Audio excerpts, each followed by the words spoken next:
Ndoshta keni harruar, po nga 22 korriku i vitit kaluar, Bashkimi Evropian pati vendosur që t'i njeh pasaportat ilegale që lëshohen nga Serbia për serbët në Kosovë. Pasaporta në të cilat Kosova prezantohet si pjesë e Serbisë. Ky vendim përbënte herën e parë që BE-ja njihte pretendimin e Serbisë mbi Kosovën.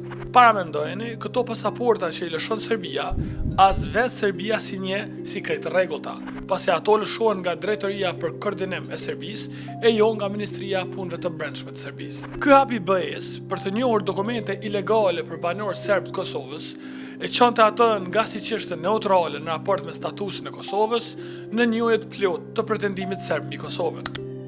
Po ky ka qenë kompromisi që e ka pranuar Albin Kurti. Prandaj, sot, me që ai e di çfarë ka bërë e çfarë ka pranuar, e ndjen të nevojshme të thotë.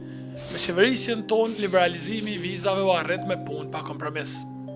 Kompromis më të madh se sa të pranosh që serbëve të Kosovës të njihet pasaporta serbe nga Bashkimi Evropian, s'mund të ketë. Fatkeqësisht, edhe ky dëmtim i madh i subjektivitetit të Kosovës, mundsuar nga Albin Kurti, ka kaluar si patkeq, pasi opozita në Kosovë është kjo që është.